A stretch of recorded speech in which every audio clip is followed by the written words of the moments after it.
Ciao everyone and welcome to the analysis of the song that ranked 18th at Sanremo Music Festival 2026. I am talking about Ora e per sempre by Raf. Very simple to translate, like many other titles that we saw so far. Now and forever. Not the most original to be fair, and a unfortunate coincidence. To be fair, I don't know if each participants know with what song the other participants are going to participate. I think yes, but anyway, if you now check it out on YouTube, you will see YouTube automatically recommending Per Sempre Sì by Sal Da Vinci because he won. So, of course, now every time you type Ore per Sempre by Raf, you end up also having Per Sempre Sì by Sal Da Vinci. The funny things of destiny.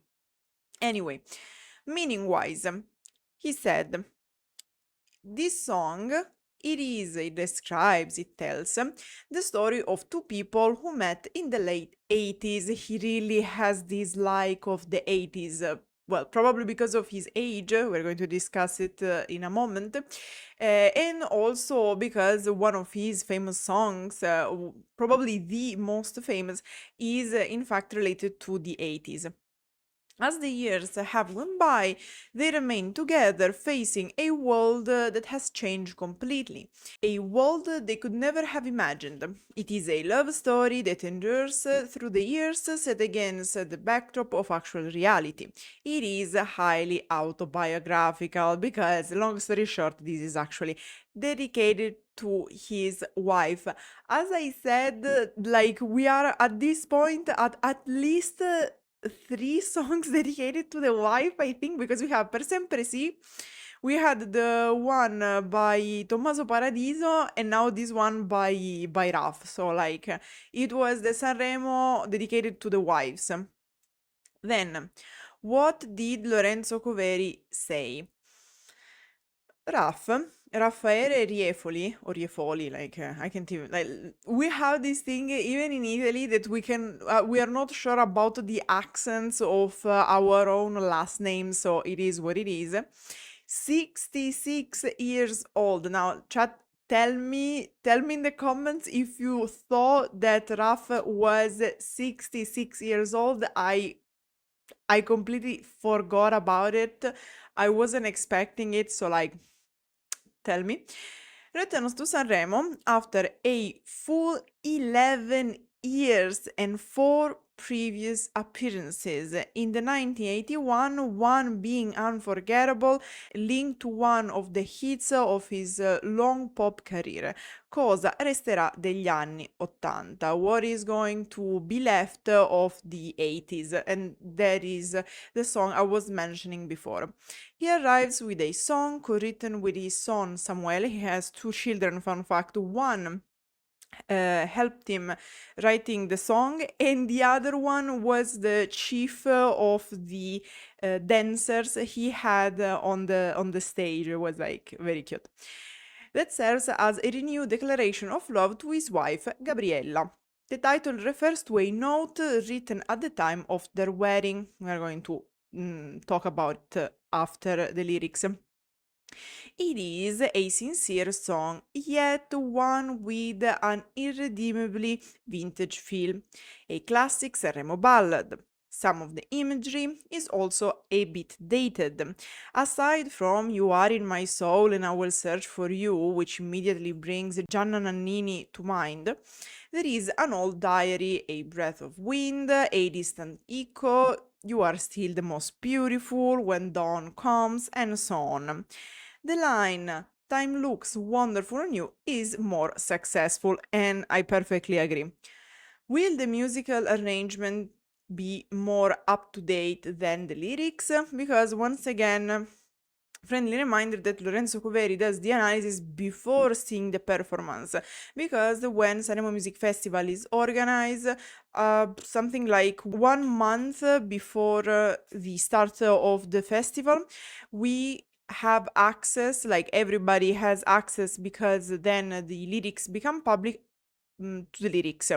So basically, the whole point is that all the 30 songs, or whatever number we have that year, are being made public, at least concerning the lyrics, while for the whole performance, thus the music, we find out during the Sanremo Music Festival.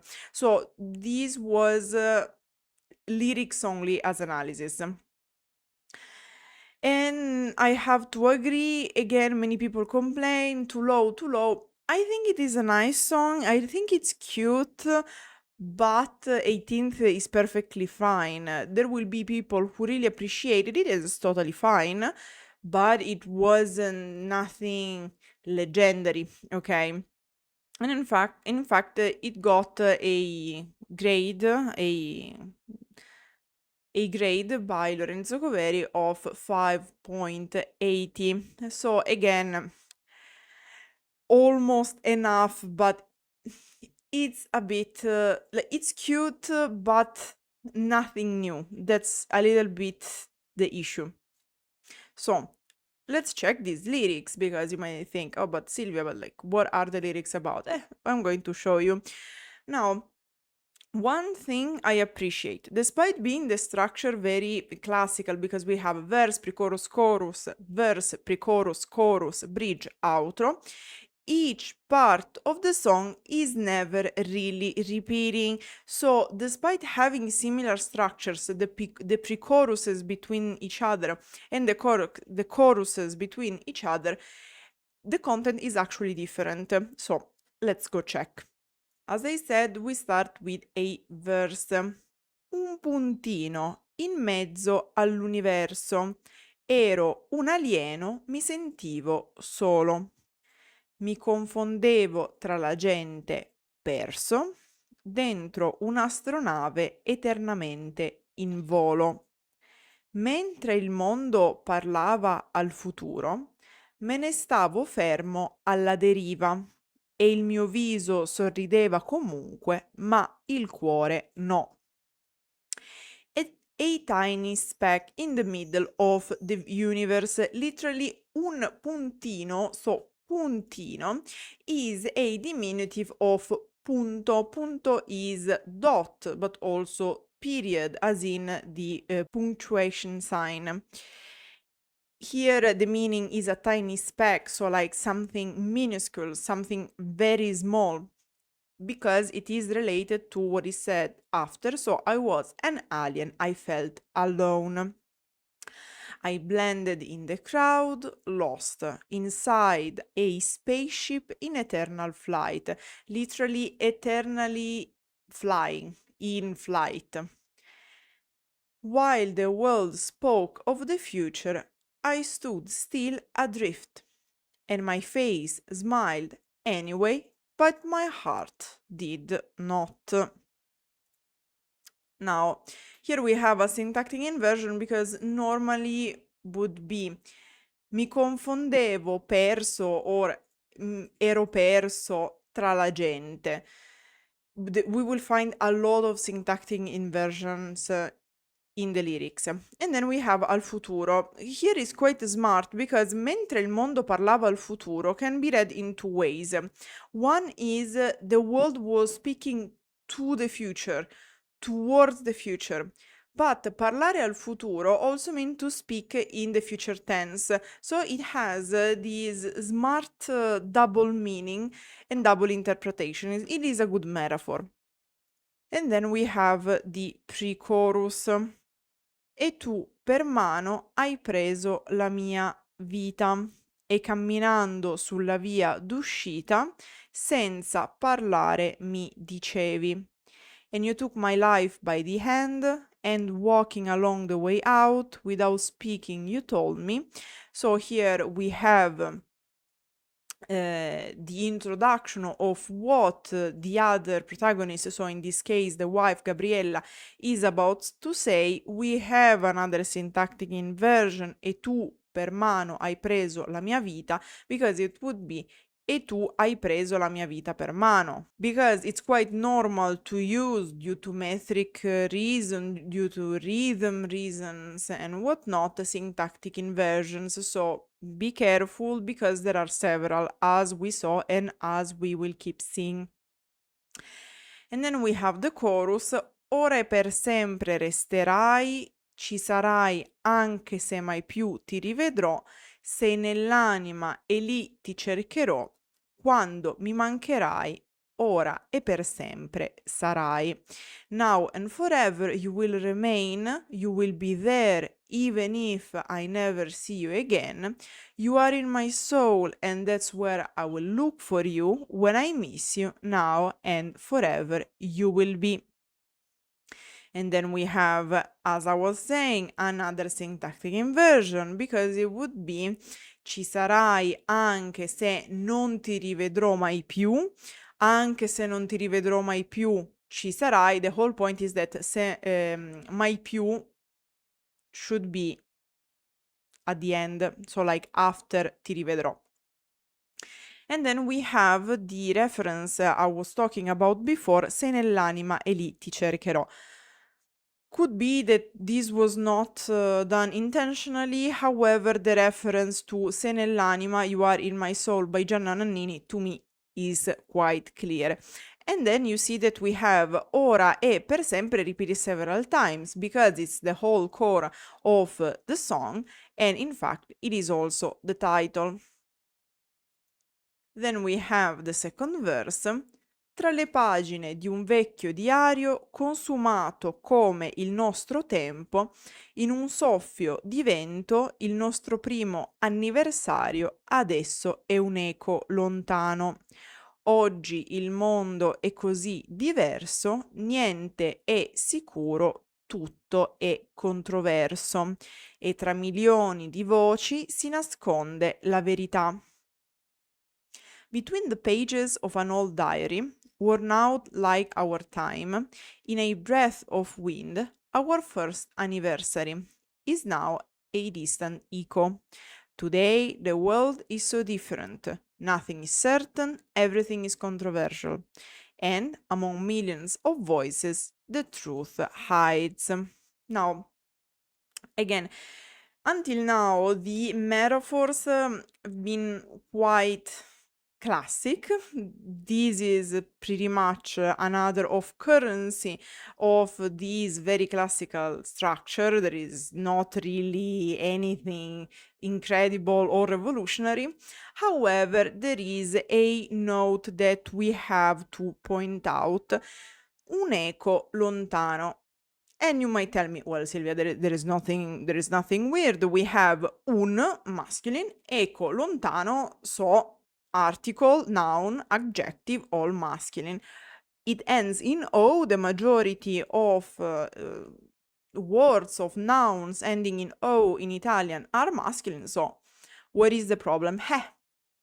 Exceptions. Like in any language, the issue is with exceptions. In fact, eco in English, in Italian is feminine. Nouns ending in O, which typically form the plural in I, so in I in Italian, are mostly masculine.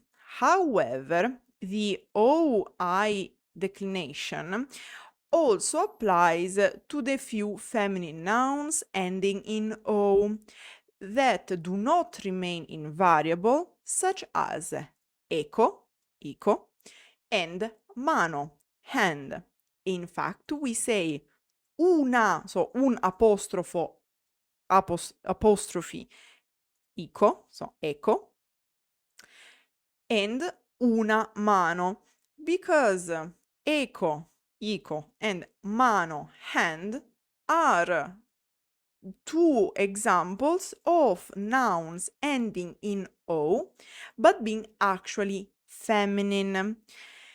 So, and you might think, so is it wrong? Not really. It would be more correct un eco with the apostrophe, lontana, so everything feminine. However, grammatically speaking, we have cases of words accepted in both gender. It's gender fluid, this noun basically, because it is also accepted un eco lontano, so masculine, but it is considered more unusual, ok? The proper way is un'eco lontana, so generally using eco as a feminine noun. Why? Very often you will hear, oh, because like, oh my God, this thing in this language doesn't make sense. There is always a reason behind something peculiar in a language, and several times is because it is an issue related to the etymology. This is a case of etymology exception, because eco, so eco, and this is true also in English, comes from Greek.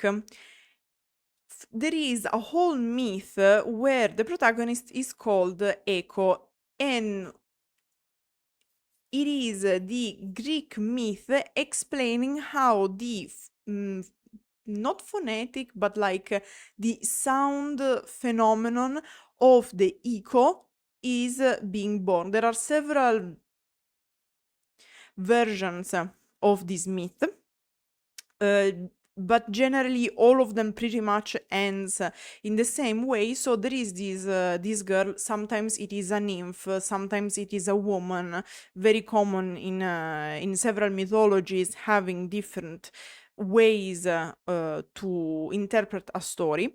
But the idea is that we have this girl, this nymph, whatever, who ends up screaming in the mountains until her whole body gets consumed, and the only thing remaining in the mountains is her voice, and her voice is what we actually hear when we hear the echo. Okay?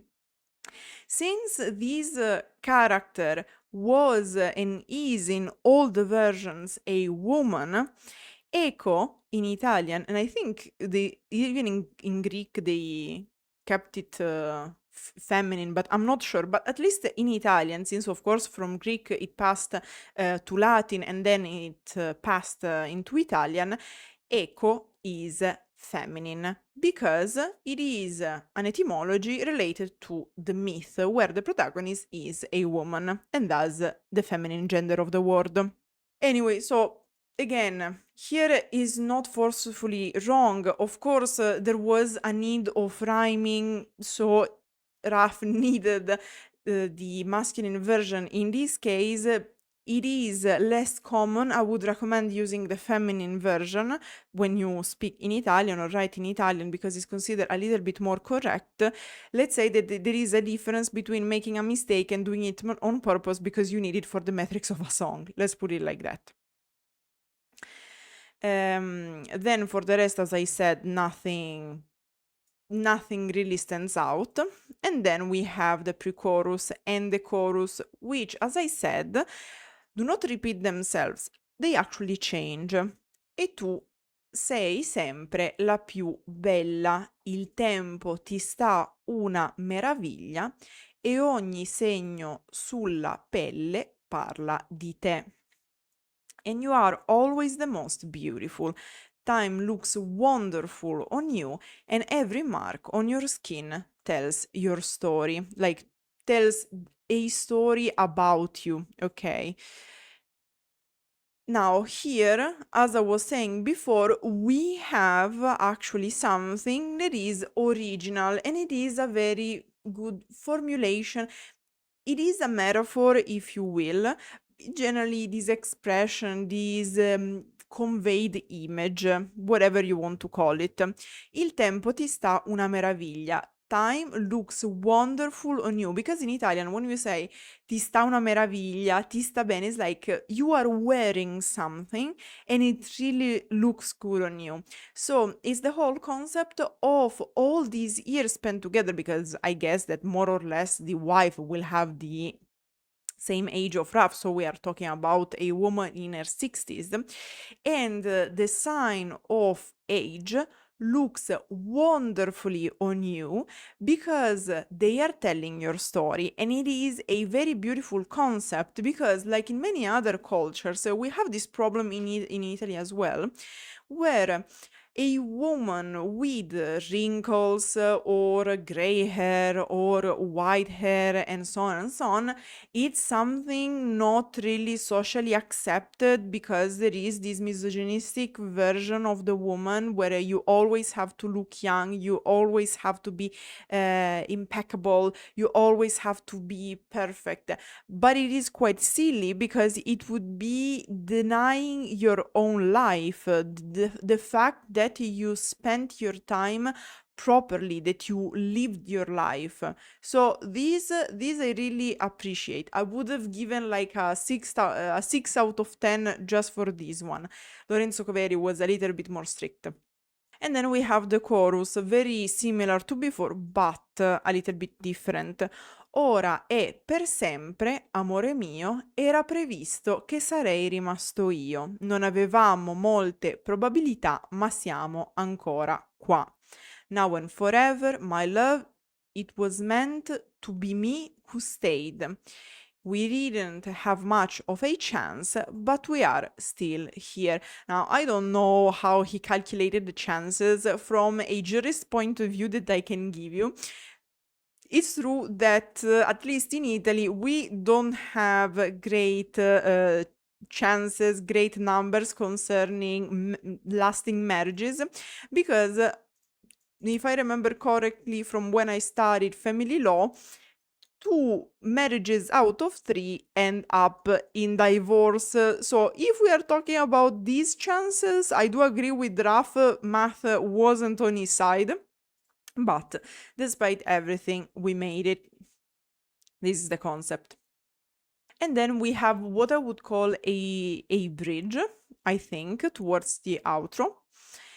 E tornerei indietro solo per un attimo al primo incontro per sentirne il brivido, graffiti un po' sbiaditi di fuoco che non c'è più, ma è parte di noi ora e per sempre. And I would go back just for a moment to that first meeting to feel the thrill again, slightly faded graffiti of a fire that's long gone, but it's part of us now and forever. Again, cute, nothing revolutionary, ok. And then we have the outro. E mentre il mondo urla e stride, vuoto di empatia, noi non saremo parte di questa follia. Empatia, follia, rhymes. Stringimi forte quando il sole sorgerà, insieme ci troverà, quando l'alba verrà, ora e per sempre sarà. There are a lot of future tenses, if you notice, in this song. Many of them I had to translate them as present tense because the future tense doesn't fit as much in English, but just to put it into perspective, the majority of the verbs are in the future tense here. And while the world screams and screeches, void of empathy, we will not be a part of this madness. Hold me tight, when the sun rises, it will find us together, it will find us, when the dawn comes, now and forevermore. Literally, now and forever it will be, so we will be together. So we have urle stride, present, saremo, future, stringimi, present, sorgerà, future, troverà, future, verrà, sarà, future. So as I said, there are a lot of future tenses because the whole point is ora, so now, but also forever, so looking towards the future together. What tea do we have? Nothing incredible because, to be fair, Raf came to Sanremo Music Festival. He did his performance, he sang his song, he had fun, he was happy, he's loving his wife. It was a very chill Sanremo for Raf, so nothing that comes to mind really. There wasn't much drama, let's put it like that. He did his part, he was happy, that's it.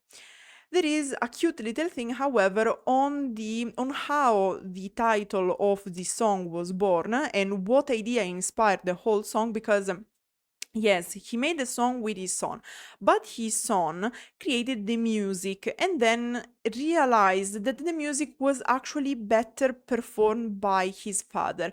But at this point, the lyrics written for the song weren't matching Raf as a performer. So he had to rewrite the lyrics. And where did he start? From when him and his wife got married. So he said the inspiration comes from the piece, a typewritten piece of paper containing the marriage vow, because they married in Cuba in 1996. Of course, he started quite young. He was very famous and singing about the 80s and whatnot. So of course, probably he was in Cuba because he had to tour around. Anyway, they got married in Cuba in 1996, and a priest from Canada celebrating in Spanish married them. And generally, pretty much in all languages, you have the same formula closing the vowels. In English, it is till death do us apart. In Italian is finché morte non ci separi. In Spanish, I think it's similar to Italian. But the issue is that Raf didn't like this closing clause, okay? He said, I never really liked the fact that when you get married, you're supposed to start something new that is supposed to last. And the last thing you say before closing, well, the vows is till death do us apart, finché morte non ci separi. And he said, starting something new that is supposed to last with the concept of death, I never really liked it. So he asked the priest to change the closing sentence of the vows from till death do us apart, or his Spanish equivalent, to something else. So the priest told him, and what do you want to say? Because it's in the end, it's like your vows. And he said, well, I would like ora e per sempre, which in Spanish is ahora e per siempre, I think. Well, it's exactly the same in Italian, basically. And it became now and forever. So, a bit similar to the Per sempre sì by Sal da Vinci. Apparently, Italian singers have a little bit the same idea concerning the marriage. For them, it's working, to be fair, because they are both still happily married with their wives. So he married using that specific formula instead of the classic one, and that years later became the inspiration of this song. Again, this song is quite cute. It's quite simple. If you enjoy it, very good. It is not it's quite a classic love song ballad for Sanremo, so nothing revolutionary, as I said, but again, as we like to say in Italian, senza infamia e senza lode. So, not the greatest, not the worst either. It's fine. He came, he did his thing, he was happy, we're happy with him, and that was it. Something cute came out. If you want to dedicate it to your significant other, you have your Italian song. The other one can be the one of Tommaso Paradiso. We also have the one with Sal da Vinci. Guys, plenty of choice of songs this year to dedicate to your significant other, mainly if you want to get married. I don't know, could be because this year I'm getting married as well, so Sanremo felt it in the blood, I don't know. But anyway, this is everything I had to say about Ora e per sempre by Raf. Let me know in the comments what you think about this song. That said, I hope you enjoyed. Grazie everyone for watching and arrivederci.